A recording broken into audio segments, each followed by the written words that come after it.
Did you know that heart disease remains a significant health concern in the Philippines, with ischemic heart diseases being the leading cause of mortality?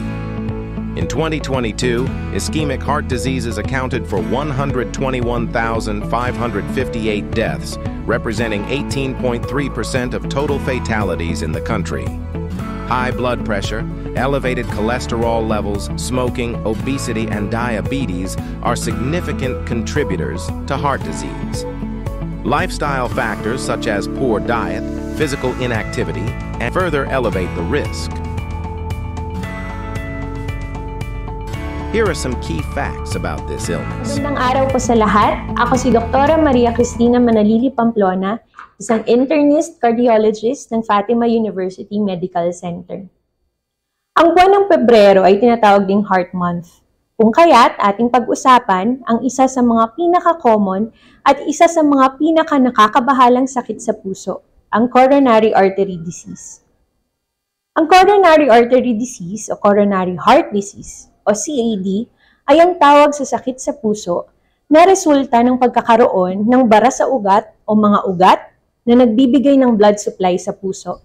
Ito ang mga coronary arteries. CAD, nagkakaroon ng cholesterol plaque buildup sa coronary arteries na siyang bumabara dito at nagpe-prevent na magkaroon ng sapat na blood supply at nutrients ang ating puso. Dahil dito, nahihirapan ng puso na mag-function ng maayos, nahihirapan siyang mag-distribute ng blood supply sa buong katawan. Sa sandaling mahirapan ng husto ang ating puso, ito ay maaaring humantong sa heart attack. Mga pasyente na may CAD ay nakakaramdam ng sakit sa dibdib o chest pain. Maaari ring makaramdam sila ng paghingal, madaling pagkapagod, at tila'y nalulunod na pakiramdam. Maraming risk factors ang coronary artery disease. May mga namamana at may mga acquired. Magandang alam natin ang ating family medical history dahil isa sa mga risk factors ng CAD ay ang ating genes at ito ay unmodifiable. Ibig sabihin, hindi na pwedeng baguhin. Meron ding mga risk factors na acquired. Ito ay ang mga bagay na maaari pa nating i-modify o magawa ng paraan. Ang ilan sa mga ito ay uncontrolled hypertension at diabetes, pagkain ng mga matatabang pagkain, at mga bisyo katulad ng sigarilyo at vaping. Ang iba pang common na risk factors ng CAD ay makikita ninyo sa table na ito. Ito ay galing sa isang pag-aaral na ginawa mismo dito sa Pilipinas tungkol sa coronary heart disease. Malaking bagay lalo na kapag nagkakaroon ng edad at mga sakit, ang regular check-up sa doktor. Para sa mga taong may risk factors at may sintomas na ng CAD, mabuting kumonsulta agad sa doktor para ma-examine ng maayos. Ang CAD ay hindi lamang sakit sa Pilipinas, kundi sa buong mundo. Ito ay isang global problem na nangangailangan ng maayos na pagtingin at paggamot.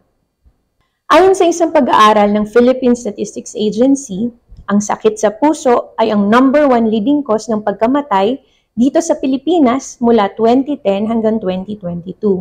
At tuwang ng mabusising history taking at physical examination ng inyong doktor, may mga iba't ibang diagnostic test or procedures na maaaring gawin upang ma-verify ang pagkakaroon ng CAD. Ang mga madalas na naririnig natin sa listahan na ito ay ang ECG at 2D echo. Ngunit bukod dito, mayroon pang mga ibang diagnostic tests na maaaring gawin depende sa kondisyon ng isang pasyente as assessed ng kanyang doktor. Sa aming ospital, maaari ring gawin ang treadmill stress test at stress echocardiography. Ang paggamot sa CAD ay hindi basta-basta. Kung kaya't bukod sa check-up, kailangan din ng regular follow-up sa inyong doktor. Dahil ang mga gamot ay pwedeng mabago depende sa kondisyon ng pasyente. Bukod dito, kailangang magkaroon ng lifestyle and dietary changes ang pasyente para maiwasan ang cholesterol plaque buildup sa coronary arteries. Sa mga pasyenteng may mas komplikadong bara sa ugat o kritikal na kalagayan, maaaring hindi na maging sapat ang gamot lamang at mga ilangan sila ng intervention kagaya ng angioplasty or heart bypass. Kung kaya't ang pagsukpo sa sakit na CAD ay hindi lamang isang simpleng bagay. Hindi rin ito maayos overnight. Ang paggamot at pagkonsulta ay dapat tuloy-tuloy upang ating mapangalagaan ng husto ang ating mga puso.